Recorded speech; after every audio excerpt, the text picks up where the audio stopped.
Bonjour à tous.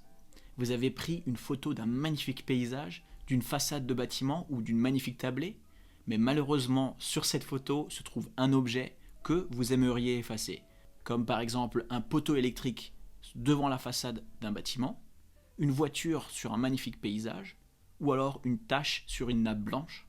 Dans cette vidéo, je vais vous apprendre à supprimer quasiment n'importe quel objet en seulement quelques clics et en passant de ça à ça. Tout ça gratuitement et sans devoir installer quelconque logiciel. Allez, c'est parti!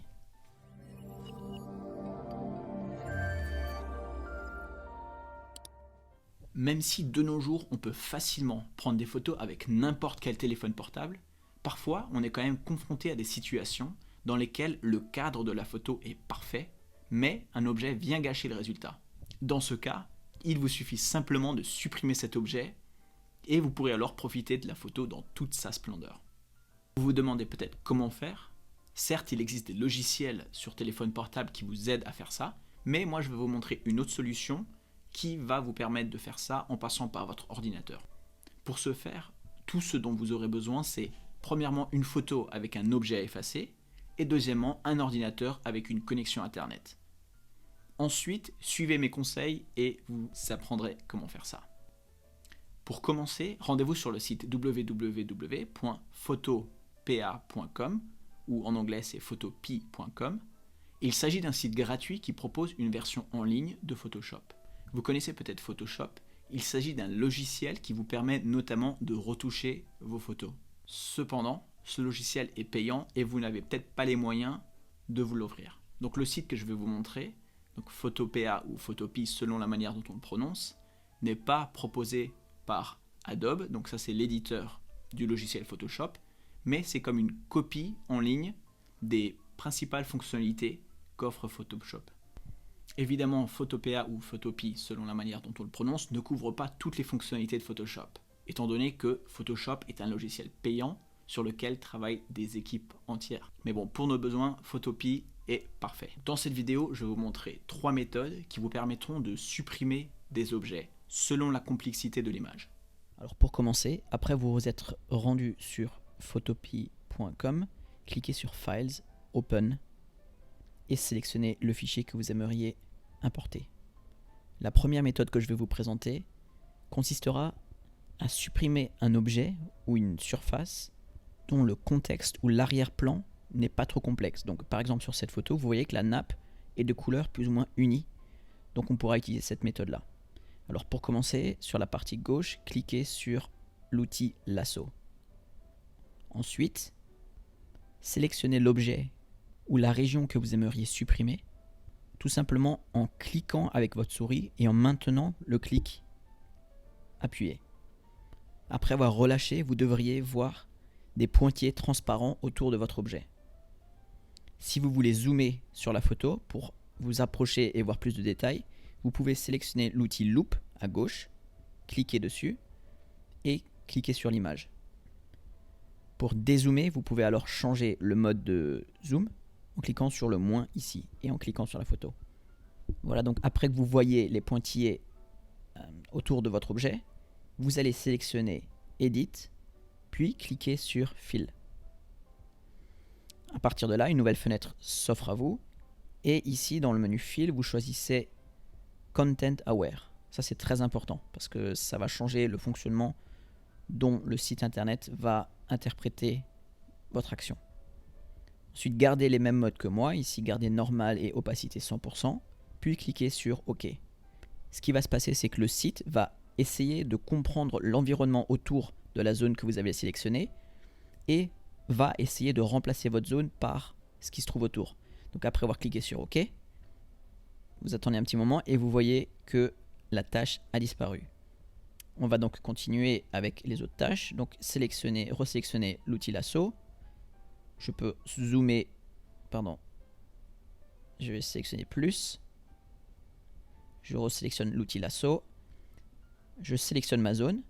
Donc vous pouvez essayer de sélectionner une zone un petit peu plus importante, mais vous ne pouvez pas tout sélectionner parce que dans ces cas-là, il n'y aura plus de contexte que le site pourra utiliser pour remplacer votre zone.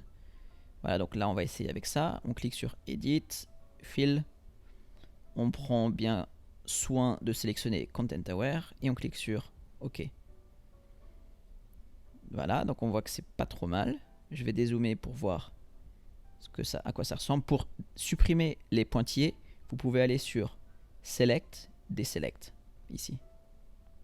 Voilà, c'est déjà très très bien. Donc maintenant on va continuer avec les autres tâches. Je reprends le zoom. Je sélectionne l'outil lasso. Edit, Fill.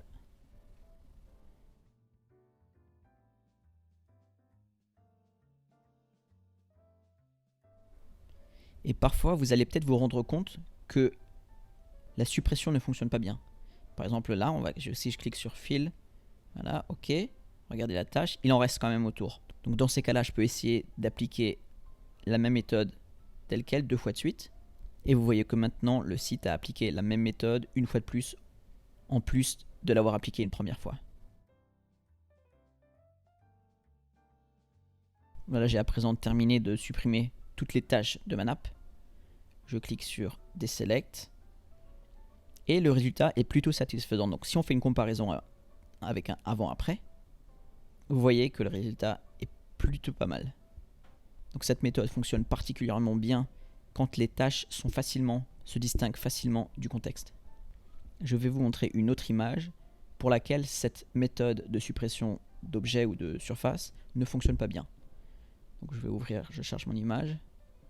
Voilà, donc là par exemple j'ai chargé une image sur laquelle j'aimerais supprimer le fil électrique ici.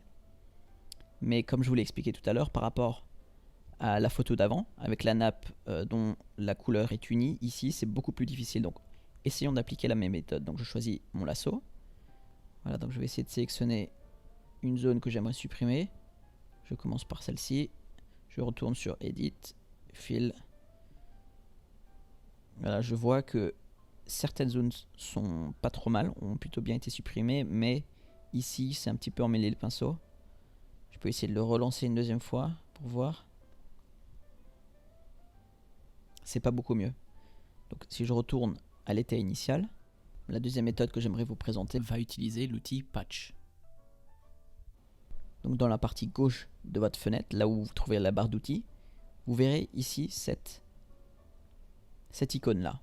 Donc en faisant un clic droit de votre souris ou alors en maintenant le clic gauche de votre souris, vous verrez alors des sous-outils qui appartiennent à cette catégorie. À partir de là, vous allez choisir Patch Tool.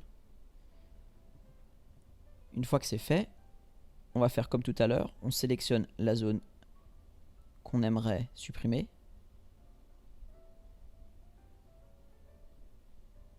Et là, ce qui se passe, c'est que vous allez mettre votre souris par-dessus la zone et cliquer sur votre souris et glisser la zone vers le bas. Donc là, j'ai le clic appuyé de ma souris. Je vais le déplacer et je relâche. En relâchant, vous voyez qu'il s'est passé une sorte de dégradé. En gros, le site a essayé de comprendre ce qu'on aimerait remplacer dans cette zone-là. Donc là, c'est pas encore super satisfaisant. Alors je vais recommencer. La zone est encore sélectionnée, donc je me replace au-dessus de la zone. Je clique avec ma souris, je maintiens le clic appuyé et je redéplace sur le côté. Puis je relâche. Si je désélectionne la zone et que je dézoome, vous voyez que c'est pas trop mal.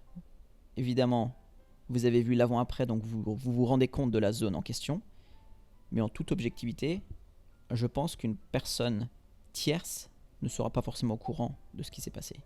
Donc on va continuer sur cette zone-là. Je resélectionne ma zone. Je me place par-dessus, je clique et je déplace. Et vous voyez que dans ce cas très précis, le remplacement de la zone ne s'est pas bien passé parce que les contours du bâtiment n'ont pas été pris en compte comme on le voulait. Donc le site a essayé de créer un fondu entre les différentes zones, mais ça n'a aucun sens dans ce cas-là.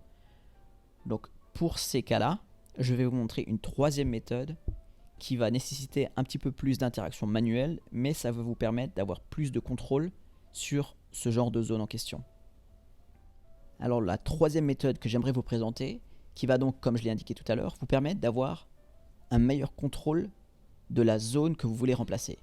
Donc je vais m'expliquer. Je vais vous montrer déjà ça sur un exemple un petit peu plus simple. Vous voyez là, j'ai une image avec un carré bleu et un carré rouge. Alors après avoir sélectionné mon outil clone ici à gauche, vous pouvez aussi appuyer sur la touche S pour accéder à cet outil-là. Vous voyez que maintenant, mon curseur se transforme en cercle. Alors la manière dont cet outil fonctionne va être la suivante. Vous allez définir une zone source que vous voulez cloner vers un autre endroit. Alors je vais vous montrer tout ça en appuyant sur la touche Alt de votre clavier pour les utilisateurs Windows ou alors la touche Option pour les utilisateurs de Mac. Vous voyez que le curseur se transforme en croix. Donc quand je relâche, ça redevient un cercle.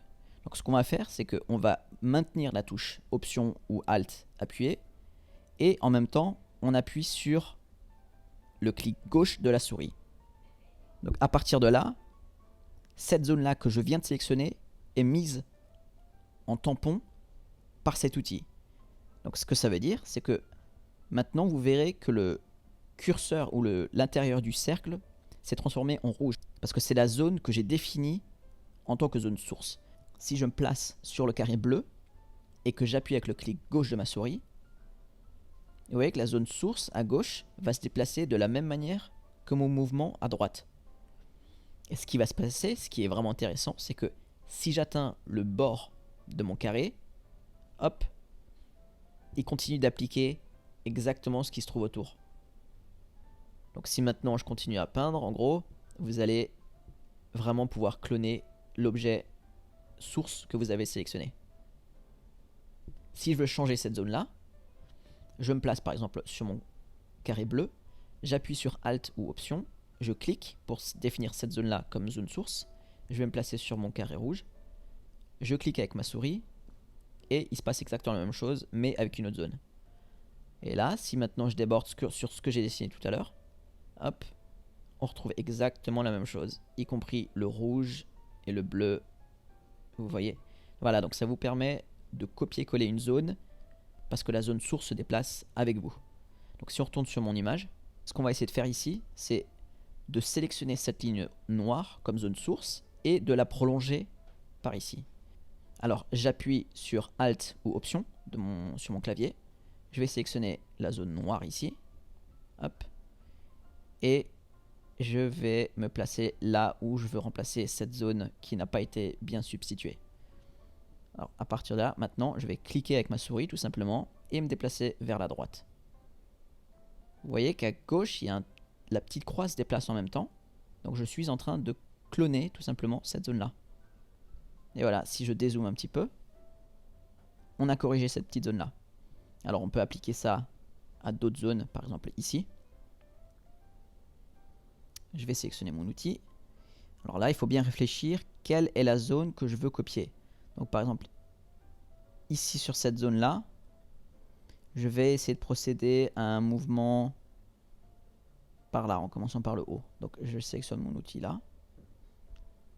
Ah oui, et je vous conseille aussi, vous pouvez réduire la taille de la brosse, ici en vous rendant sur ce petit menu. Et là, dans Size, vous pouvez déplacer le curseur. Donc vu que je vais être un petit peu plus précis, je vais en réduire la taille. Voilà, je referme le menu en appuyant par exemple ici à côté.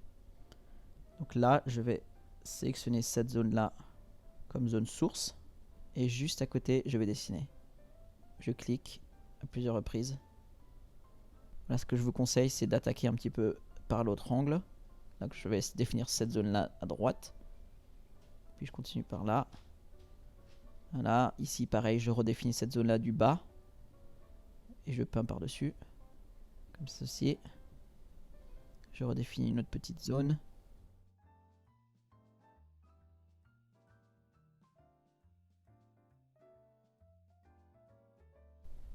Et voilà, maintenant j'ai fini cette zone-là. Je vais dézoomer un petit peu.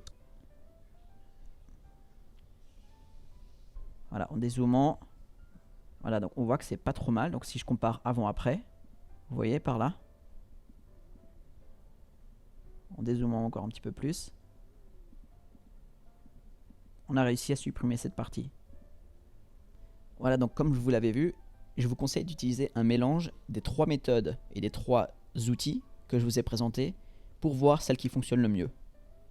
Voilà, donc maintenant, pour résumer, si vous avez un objet que vous aimeriez supprimer qui est facilement détourable, donc quand l'environnement est simple et dont les couleurs sont unies, comme par exemple la nappe et ses taches tout à l'heure, dans ces cas-là, je vous conseille d'utiliser l'outil lasso avec l'option fill.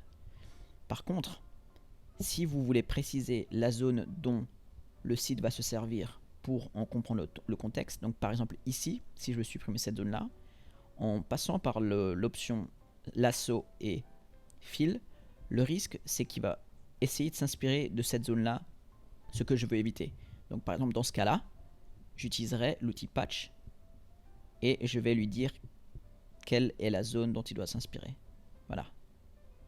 Et enfin, si le contexte est beaucoup trop compliqué, comme par exemple ici comme on l'a vu tout à l'heure, dans ces cas-là, procédez à la méthode manuelle avec l'outil clone. Voilà, vous savez à présent comment supprimer des objets ou des zones d'une image en utilisant 3 méthodes différentes selon la complexité de l'image. Alors maintenant, à vous de jouer. Essayez de répéter les étapes que je viens de vous présenter. Et si vous n'avez pas d'image sous la main, alors rendez-vous sur www.pixabay.fr par exemple. Il s'agit d'un site gratuit sur lequel vous pouvez télécharger légalement des photos de haute définition.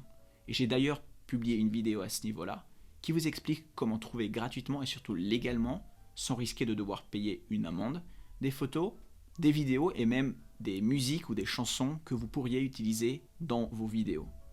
Le lien vers cette autre vidéo va s'afficher ici dans environ 5 secondes.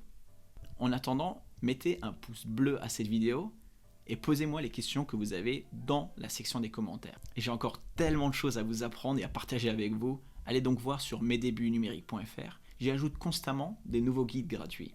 Et vous verrez, on va créer des super contenus numériques ensemble. Merci et à très bientôt, Fred.